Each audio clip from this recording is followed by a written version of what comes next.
Hello साथियों, मैं पंकज वैष्णव आप सभी का स्वागत करता हूं आज के सेशन में। आज की क्लास में हम समझने वाले हैं 12th क्लास के पर्यावरण विज्ञान सब्जेक्ट का चैप्टर नंबर 25, जिसका नाम है पर्यावरण संबंधी संस्थाएं और संगठन। इस चैप्टर का एक भाग हम ऑलरेडी समझ चुके हैं। आज की क्लास में इसका दूसरा भाग हम समझने वाले हैं। पहले भाग में हमने क्या देखा था कि पर्यावरण को संरक्षण करने के लिए राष्ट्रीय स्तर पर, मतलब भारत के स्तर पर प्रमुख रूप से कौन कौन सी संस्थाएं और संगठन काम कर रहे हैं। आज के भाग में हमें मुख्य रूप से कुछ ऐसे अंतरराष्ट्रीय संगठनों के बारे में पढ़ना है जो कि अंतरराष्ट्रीय स्तर पर पर्यावरण संरक्षण के लिए प्रतिबद्ध है। तो प्रमुख रूप से कौन कौन सी अंतरराष्ट्रीय पर्यावरण एजेंसियां हैं जो कि पर्यावरण की संरक्षण की दिशा में काम कर रही है। पहली है संयुक्त राष्ट्र पर्यावरण कार्यक्रम, जिसे हम यूनाइटेड नेशन एनवायरनमेंट प्रोग्राम कहते हैं अंग्रेजी में, शॉर्ट में इसे यूएनईपी कहा जाता है। दूसरा है विश्व स्वास्थ्य संगठन यानी कि वर्ल्ड हेल्थ ऑर्गेनाइजेशन, जिसे शॉर्ट में बोला जाता है डब्ल्यूएचओ। तीसरा है खाद्य एवं कृषि संगठन, food and agriculture organisation, short में इसे फाओ FAO कहा जाता है। तो मुख्य रूप से इन तीन संस्थाओं के बारे में हमें आज की क्लास में देखना है। इसके अलावा UNFCCC और उसके क्योटो प्रोटोकॉल के बारे में भी आज की क्लास में हम समझेंगे। तो एक एक करके सबके बारे में बात करते हैं। सबसे पहले है संयुक्त राष्ट्र पर्यावरण कार्यक्रम, united nation environment programme, short में इसे कहा जाता है UNEP। अंतरराष्ट्रीय स्तर पर पर्यावरण संरक्षण के लिए काम करने वाली ये सबसे बड़ी बॉडी है, ये सबसे बड़ी संस्था है, ये संयुक्त राष्ट्र संघ की एक संस्था है। तो इसका गठन यूनाइटेड नेशन जनरल असेंबली, संयुक्त राष्ट्र महासभा द्वारा 1972 में किया गया और इसका मुख्यालय अफ्रीका के केनिया देश की राजधानी नैरोबी में स्थित है। यह इंपॉर्टेंट फैक्ट है। यूएनईपी का मुख्य मत यह है कि पर्यावरण नीति का विकास करना और अंतरराष्ट्रीय समुदाय एवं सरकारों का ध्यान ज्वलंत मुद्दों की तरफ आकर्षित करना। इस UNEP, united nation environment programme का जो मुख्य मत या मुख्य लक्ष्य वो ये है कि पर्यावरण नीति का विकास करना, पर्यावरण को बचाने के लिए, अंतरराष्ट्रीय स्तर पर पर्यावरण का संरक्षण करने के लिए हम किस किस तरह की प्लानिंग कर सकते हैं, कौन सी पॉलिसी या नीति बना सकते हैं, और इसके लिए अंतरराष्ट्रीय समुदाय, मतलब सभी देशों, सभी NGO, सभी लोगों में एक तरीके से समन्वय स्थापित करना और इन सभी का ध्यान विश्व में पर्यावरणीय जो ज्वलंत मुद्दे हैं, जो ऐसे मुद्दे जो पर्यावरण को बहुत ज्यादा नुकसान पहुंचा सकते हैं, बहुत ज्यादा उस पर प्रभाव डाल सकते हैं, इनकी तरफ पूरे विश्व का ध्यान आकर्षित करना।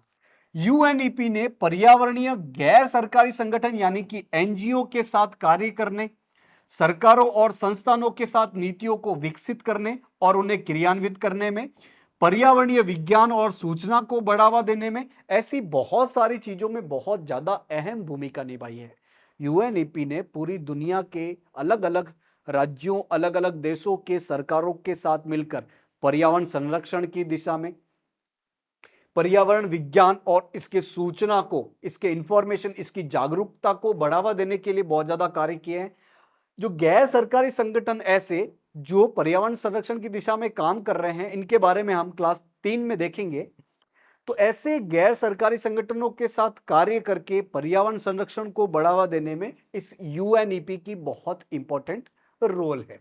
यूएनईपी के कार्यों का क्रियान्वयन निम्न 7 विभागों द्वारा किया जाता है। अब इस UNEP, united nation environment programme के अंतर्गत अलग अलग विभाग है और इन अलग अलग विभागों के माध्यम से ही यह पर्यावरण संरक्षण की दिशा में काम करता है। पहला है जल चेतावनी और उनका आकलन, पर्यावरणीय नीति का क्रियान्वयन, तकनीक, उद्योग एवं अर्थशास्त्र। इसके अलावा चौथा विभाग है आपके क्षेत्रीय सहयोग को बढ़ावा देने के लिए क्षेत्रीय स्तर पर संगठन, जो कि जल्द चेतावनी और उनका आकलन करने का काम करता है। पर्यावरणीय कानून एवं सम्मेलन का एक विभाग है। वैश्विक पर्यावरण सुविधा सहयोग के लिए एक अलग से विभाग है और संचार एवं जन सूचना के लिए अलग से विभाग बना हुआ है। तो ये अलग अलग विभाग, जिनके अलग अलग काम उनके नाम से ही हमें समझ में आ जाते हैं, वो पूरा मिलके पर्यावरण संरक्षण के लिए काम करते हैं। विश्व मौसम विज्ञान संगठन, जिसे वर्ल्ड मेटीरियोलॉजिकल ऑर्गेनाइजेशन WMO बोला जाता है, और इस UNEP ने 1988 में मिलकर एक IPCC का गठन किया था। IPCC, inter governmental panel on climate change, जिसे हिंदी में बोला जाता है जलवायु परिवर्तन पर इंटर गवर्नमेंट पैनल, जो कि क्लाइमेट चेंज के लिए, जलवायु परिवर्तन के लिए काम करने वाली एक इंपॉर्टेंट बॉडी है। वैश्विक पर्यावरणीय सुविधा, जिसे ग्लोबल एनवायरमेंट फैसिलिटी बोला जाता है, GEF बोला जाता है, मुख्य रूप से ये पर्यावरण संरक्षण की दिशा में वित्तीय चीजों को देखता है कि भाई पर्यावरण संरक्षण के दिशा में काम करने के लिए, रिसर्च करने के लिए, जन जागरूकता करने के लिए, कार्यक्रम, किसी प्रकार का कार्यक्रम चलाने के लिए पैसे की जरूरत पड़ेगी, वित्तीय सुविधा होनी चाहिए। तो ये वित्तीय सुविधा कौन उपलब्ध कराता है? इसके लिए एक फैसिलिटी है जिसका नाम है ग्लोबल एनवायरमेंट फैसिलिटी, वैश्विक पर्यावरणीय सुविधा, GEF। तो इसकी क्रियान्वयन एजेंसियों में से एक एजेंसी ये UNEP है। तो UNEP अलग अलग कार्य करने के साथ साथ, अलग अलग विभागों द्वारा कार्य करने के साथ साथ, ये अलग अलग प्रकार की बॉडी के गठन में भी इंपॉर्टेंट रोल निभाती है। इसके अलावा ये GEF, पर्यावरण संरक्षण के लिए जो वित्तीय सुविधा है, उसकी जो क्रियान्वयन एजेंसी है, उसमें से भी उसमें एक प्रमुख नाम है। दूसरा है विश्व स्वास्थ्य संगठन, वर्ल्ड हेल्थ ऑर्गेनाइजेशन, WHO। तो नाम से इसका समझ में आता है कि इसका मुख्य कार्य क्या होगा। ये रोगों से लड़ाई करने का काम करता है। ये वैश्विक स्तर पर रोगों से लड़ाई करने का काम करता है, कुपोषण से लड़ाई करने का काम करता है, लोग स्वस्थ रहे इसके लिए काम करता है। जैसे कि कोविड-19 के दौरान जो अलग अलग समय पर अलग अलग एडवाइजरी जो जारी कर रहे थे कि ये करना है, ये नहीं करना है, ठीक है, लॉकडाउन करना है या लोगों को इतना दूर रखना है, ऐसी जरूरी चीजों से संबंधित बातें कौन करता है? ये WHO, वर्ल्ड हेल्थ ऑर्गेनाइजेशन, विश्व स्वास्थ्य संगठन। तो रोगों से लड़ाई, विशेषकर संक्रामक रोग, ऐसे रोग जो एक व्यक्ति से दूसरे व्यक्ति में संक्रमण के माध्यम से पहुंच सकते हैं, ऐसे संक्रामक रोग, और लोगों में सामान्य स्वास्थ्य को बढ़ावा देने का इसका मुख्य कार्य है। ये संयुक्त राष्ट्र संघ की प्रारंभिक एजेंसियों में से एक है। ये यूनाइटेड नेशन की एक एजेंसी है और यूनाइटेड नेशन की अर्लीस्ट एजेंसी, प्रारंभिक एजेंसियों में से एक है। इसका गठन कब हुआ था? 1948 में। 1948 में 7 अप्रैल को, और इसी दिन विश्व स्वास्थ्य दिवस के रूप में हम मानते हैं, तो इसको पहला स्वास्थ्य दिवस कहा जाता है। वर्तमान में इसके करीब करीब 190 से भी ज्यादा सदस्य देश है, 193 सदस्य देश है। सदस्य देशों की संख्या धीरे धीरे बढ़ती ही जाती है। तो ये वर्ल्ड हेल्थ ऑर्गेनाइजेशन लोगों के स्वास्थ्य के लिए विश्व स्तर पर काम करने का एक संगठन है। इसके अलग अलग क्षेत्र में अलग अलग कार्यालय है, जिसे हम क्षेत्रीय कार्यालय बोलते हैं। अलग अलग क्षेत्रों में अलग अलग कार्यालय, जैसे कि अफ्रीका में अफ्रीका का क्षेत्रीय कार्यालय है, जिसे हम AFRO कहते हैं शॉर्ट में। यूरोप में यूरोप का क्षेत्रीय कार्यालय है, जिसे यूरो कहा गया है। दक्षिणी पूर्वी एशिया, यानी कि एशिया का दक्षिण में आके पूर्व की तरफ जाओ, जिसमें आपको मलेशिया, इंडोनेशिया, सिंगापुर, थाईलैंड, ऐसे करीब 10 देश मिलेंगे। इन देशों में इसका एक क्षेत्रीय कार्यालय है, जिसे हम CRO बोलते हैं, south east Asian regional office. Next है EMRO, जो कि भूमध्य सागर के पूर्वी हिस्से का क्षेत्रीय कार्यालय है। भूमध्य सागर कहां पर है? यूरोप और अफ्रीका के बीच में। फिर है WPRO, जो कि पश्चिमी पैसिफिक का क्षेत्रीय कार्यालय है। पैसिफिक ओशन, पैसिफिक क्षेत्र का जो पश्चिमी हिस्सा है, वहां का क्षेत्र कार्यालय है WPRO। नेक्स्ट है AMRO, जो कि अमेरिका का क्षेत्रीय कार्यालय है, अमेरिकन रीजनल ऑफिस। तो इस WHO के, विश्व स्वास्थ्य संगठन के, विश्व के अलग अलग क्षेत्रों में कुछ क्षेत्रीय कार्यालय बने हुए हैं। ये क्या काम करते हैं? इसकी मुख्य गतिविधियां क्या है? जैसे कि SARS है, मुख्य रूप से सांस की एक बीमारी है, मलेरिया है, स्वाइन फ्लू है, एड्स है, ऐसी संक्रामक बीमारियों को फैलने से रोकना, और इसके रोकने के लिए वैश्विक प्रयासों का समन्वय करना। विश्व स्तर पर सभी देश, सभी क्षेत्र इन बीमारियों से, ऐसी कई सारी बीमारियों को रोकने के लिए, उनसे बचाव के लिए जो कोशिशें कर रहे हैं, उन कोशिशों में समन्वय करना, सबको मिला जुला कर आगे बढ़ना। और इन रोगों के इलाज एवं रोकथाम के लिए कार्यक्रम करना। अलग अलग रिसर्च, अलग अलग प्रोग्राम, अलग अलग पॉलिसी के माध्यम से पूरे विश्व को स्वास्थ्य रखने का मुख्य कार्य, मुख्य गतिविधि इस डब्ल्यूएचओ की है। 1980 में डब्ल्यूएचओ ने घोषणा की कि चेचक बीमारी पूरी तरीके से मिटा दी गई है। इस डब्ल्यूएचओ ने 1980, आज से करीब करीब 40 से 45 साल पहले ये घोषणा की कि चेचक बीमारी को हमने पूरी तरह से मिटा दिया है। चेचक एक बहुत भयंकर बीमारी विश्व स्तर पर फैला करती थी, लेकिन डब्ल्यूएचओ और पूरे विश्व के प्रयासों से इसे कंट्रोल में कर दिया गया। और यह इतिहास में पहली ऐसी बीमारी थी जो मानव प्रयास द्वारा पूर्ण रूप से मिटा दी गई थी। तो चेचक बीमारी ऐसी बीमारी, डब्ल्यूएचओ ने बोला, घोषणा की कि हमने इसे पूरी तरीके से मिटा दिया है। तो इतिहास में, मानव इतिहास में पहली बार ऐसा हुआ कि किसी बीमारी को पूरी तरीके से जड़ से मिटा दिया गया। इसी के अंतर्गत एक HELI, हेली करके संगठन आता है, जिसका नाम फुल फॉर्म है हेल्थ एनवायरमेंट लिंक इनिशिएटिव। ये संस्था, ये संगठन ये कहता है कि एनवायरमेंट यानी कि पर्यावरण और हेल्थ यानी कि स्वास्थ्य का बहुत गहरा संबंध है। पर्यावरण यदि बहुत ज्यादा प्रदूषित होगा तो मानव का स्वास्थ्य बहुत ज्यादा खराब होगा। तो पर्यावरण और स्वास्थ्य का एक घनिष्ठ संबंध है।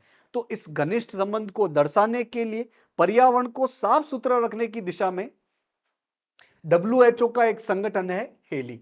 तो पर्यावरण संबंधित स्वास्थ्य खतरों से निपटने के लिए डब्ल्यूएचओ, विश्व स्वास्थ्य संगठन ने health environment link initiative HELI का विकास किया, इसका गठन किया था। तो इसका मुख्य कार्य क्या है? पर्यावरण संबंधी स्वास्थ्य खतरों से बचाना। हेली डब्ल्यूएचओ एवं यूएनईपी द्वारा किया गया एक वैश्विक प्रयास है। डब्ल्यूएचओ स्वास्थ्य के लिए काम करता है, यूएनईपी मुख्य रूप से पर्यावरण के लिए काम करता है। तो पर्यावरण और स्वास्थ्य दोनों को मिलाकर एक संयुक्त रूप से काम करने वाली संगठन हेली, ये इन दोनों का एक वैश्विक प्रयास है जो कि विकासशील देशों के नीतिकारों द्वारा स्वास्थ्य पर होने वाले पर्यावरणीय खतरों पर किए जाने वाले कार्यों का समर्थन करता है। तो अलग अलग देश और उन देशों के नीतिकार, उनके सरकार, उनके जो अधिकारीगण है, वो पर्यावरण के द्वारा स्वास्थ्य पर क्या प्रभाव पड़ रहा है और पर्यावरण प्रदूषण की वजह से स्वास्थ्य पर क्या खतरा मंडरा रहा है, उसके लिए जो भी कार्य करते हैं, जो भी नीतियां बनाते हैं, उसको समर्थन करने का कार्य कौन करता है? ये हेली करता है। नेक्स्ट है खाद्य एवं कृषि संगठन, फूड एंड एग्रीकल्चर ऑर्गेनाइजेशन, फाओ। तो ये भी संयुक्त राष्ट्र संघ की एक विशिष्ट एजेंसी है। संयुक्त राष्ट्र संघ को इंग्लिश में बोला जाता है यूनाइटेड नेशन। ये भूखमरी को मिटाने के अंतरराष्ट्रीय प्रयासों की अगुवाई करती है। भूखमरी एक बहुत बड़ी समस्या है जो कि स्वास्थ्य पर बहुत नकारात्मक असर डालती है, ओवरऑल विकास पर बहुत ज्यादा असर डालती है। भूखमरी होगी तो आदमी बेसिक काम कर ही नहीं पाएगा। पोषण तो बहुत दूर की बात है, उसका पेट भी नहीं भर पा रहा है, तो कोई भी व्यक्ति कैसे काम करेगा या कैसे काम करेगी? तो इस भूखमरी को मिटाने के लिए अंतरराष्ट्रीय स्तर पर जितने भी प्रयास किए जा रहे हैं, उन सभी की अगुवाई करने का, उन सभी को नेतृत्व करने का काम कौन करता है? ये खाद्य एवं कृषि संगठन। इसका मुख्यालय इटली के रोम में है और इसके भी 5 क्षेत्रीय कार्यालय हैं, जैसे कि घाना, ये अफ्रीका के लिए एक क्षेत्र कार्यालय है। ऐसे ही सेंटियागो चिली, ये लैटिन अमेरिका एंड कैरिबियन देशों का क्षेत्रीय कार्यालय है। ऐसे ही बैंकॉक थाईलैंड, ये एशिया एवं पैसिफिक के लिए क्षेत्रीय कार्यालय है। Egypt regional office for the near east in Cairo है। बुडापेस्ट हंगरी, ये यूरोप के लिए एक क्षेत्र कार्यालय है। इसके अलग अलग क्षेत्रों में उसी क्षेत्र में मुख्य रूप से काम करने के लिए, अच्छी तरीके से काम करने के लिए अलग अलग जगह क्षेत्र कार्यालय है। विश्व स्वास्थ्य सभा जो है वो डब्ल्यूएचओ की सर्वश्रेष्ठ निर्णयकारी संस्था है। जो हमने डब्ल्यूएचओ देखा था, उस डब्ल्यूएचओ में जितने भी निर्णय लिए जाते हैं, वो निर्णय कौन लेता है? एक विश्व स्वास्थ्य सभा है, वर्ल्ड हेल्थ असेंबली है, जो कि डब्ल्यूएचओ के लिए जो बड़े बड़े नीति नियम होते हैं वो लेने का काम करती है। नेक्स्ट है दीर्घोपयोगी विकास आयोग। ये दीर्घोपयोगी विकास क्या होता है? एक ऐसा विकास जो लंबे समय तक चल सके, कहीं ना कहीं इसे हम सस्टेनेबल डेवलपमेंट कह सकते हैं।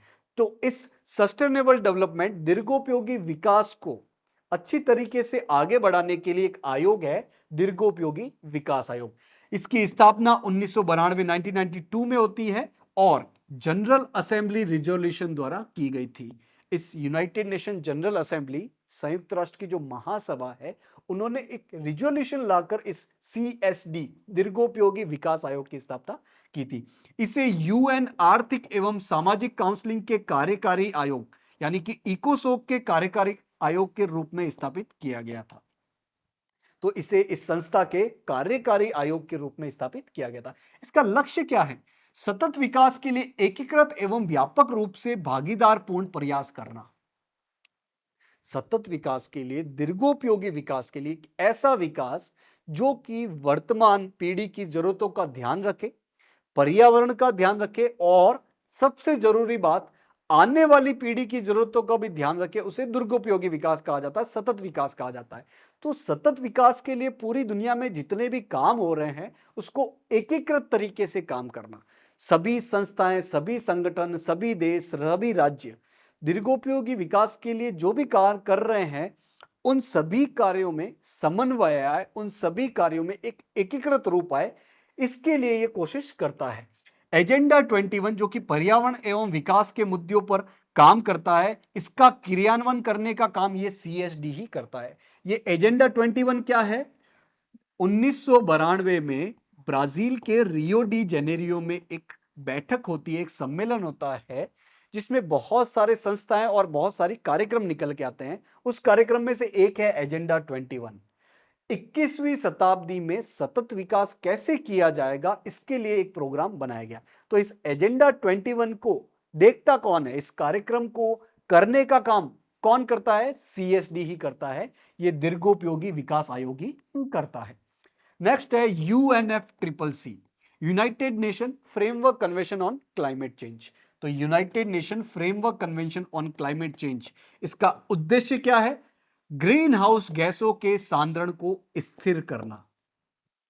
जलवायु परिवर्तन आज की पीढ़ी की और भावी पीढ़ी की, भावी पृथ्वी की एक बहुत बड़ी समस्याओं में से एक है। तो इस समस्या का हल करने के लिए 1992 में ये जो ब्राजील के रियो डी जेनेरियो में बैठक हुई थी, जिसे हम पृथ्वी सम्मेलन कहते हैं, उसमें एक कार्यक्रम निकल के आता है UNFCCC। तो ये क्या कहता है कि जलवायु परिवर्तन को रोकना है तो हमें ग्रीन हाउस गैसों को भी कंट्रोल करना पड़ेगा। जलवायु परिवर्तन में ऐसी हानिकारक गैसों का सबसे बड़ा योगदान है, तो हमें पर्यावरण में ऐसी गैसों के कंसंट्रेशन को कम करना है, ऐसी गैसों की मात्रा को कम करना है। वे देश जो इस संधि को मानते हैं उन्हें सम्मेलन की पार्टी कहा जाता है, कॉन्फ्रेंस ऑफ पार्टी कहा जाता है। जो देश इस संधि को मानते हैं, इस क्लाइमेट चेंज के फ्रेमवर्क को मानते हैं, UNFCCC को मानते हैं, उसको हम बोलते हैं सम्मेलन की party, conference of party, COP short में बोला जाता है। वैश्विक ऊष्मन और जलवायु परिवर्तन से जुड़े कार्य करता है और प्रयास करता है। विश्व स्तर पर ऊष्मा बहुत ज्यादा बढ़ती जा रही है, तापमान एवरेज तापमान से बहुत ज्यादा ऊपर होते जा रहा है, जिसे हम ग्लोबल वार्मिंग या वैश्विक ऊष्मन कहते हैं। और इसकी वजह से जलवायु परिवर्तन हो रहा है, गैसों की वजह से जो क्लाइमेट चेंज हो रहा है उसको कैसे कम कर सकते हैं, उसके लिए अलग अलग रिसर्च करना, सभी लोग जो प्रयास कर रहे हैं उसका समन्वय करना, इस UNFCCC का मुख्य कार्य है। इस संधि में पहली वृद्धि क्योटो प्रोटोकॉल के रूप में 1997 में हुई थी।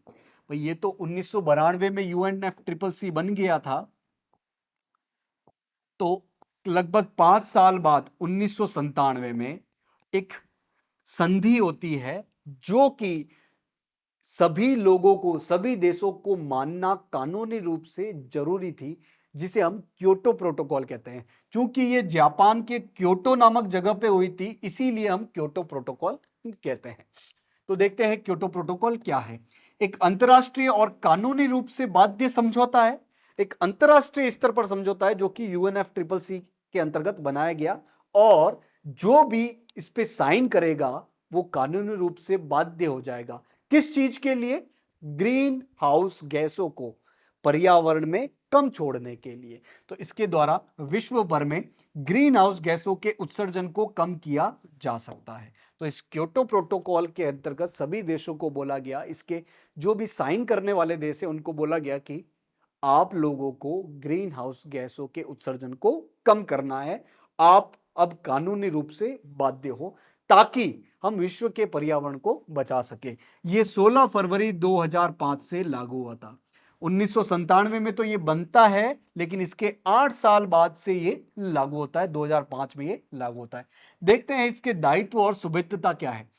औद्योगिकरण वाले देशों को यह कहा गया है कि वे ग्रीन हाउस गैस उत्सर्जन को कम करने के लिए हर संभव प्रयास करेंगे। भाई, जलवायु परिवर्तन के लिए पर्यावरण में जो ह्रास होता जा रहा है, पर्यावरण जो खराब होता जा रहा है, उसमें सबसे बड़ी भूमिका उन देशों की है जो औद्योगिकरण वाले देश है, जहां पर उद्योग बड़ी मात्रा में चलते हैं, उत्पादन का काम बहुत ज्यादा होता है और बहुत पहले समय से ही होता आ रहा है।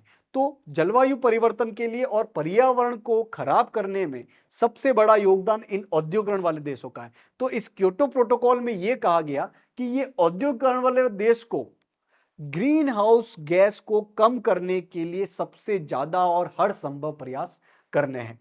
इन विकसित देशों को एनेक्स 1 या एनेक्स 1 देश कहा गया। ये जो औद्योगिकरण वाले देश है, मुख्य रूप से ये बहुत ज्यादा विकास वाले देश है, यही विकसित देश कहलाते हैं। तो चूंकि विकसित देशों की जिम्मेदारी ज्यादा है कि वो ग्रीन हाउस गैसों का उत्सर्जन कम करे, तो ऐसे जो औद्योगिकरण वाले देश है उनको एनेक्स 1 सूची में डाला गया। इस क्योटो प्रोटोकॉल के अंतर्गत अलग अलग सूची बनाई गई कि कौन से ऐसे देश है जो कि जलवायु परिवर्तन और पर्यावरण को खराब करने में सबसे ज्यादा रोल निभा रहे हैं, उनको एनेक्स 1 में डाला गया और इन पे ज्यादा जिम्मेदारी दी गई। तो आज की क्लास में हमने क्या समझा कि अंतरराष्ट्रीय स्तर पर प्रमुख रूप से कौन से संगठन है जो कि पर्यावरण संरक्षण की दिशा में काम कर रहे हैं और किस तरीके से काम कर रहे हैं। तो आपको करना क्या है, आज जो भी चीजें समझी है उसको आज ही रिवाइज करना है, ताकि लंबे समय तक अपने दिमाग में बनी रह सके। आशा है आज की क्लास आपको समझ में आई होगी। आज के इस सेशन से जुड़ने के लिए आप सभी का बहुत बहुत धन्यवाद।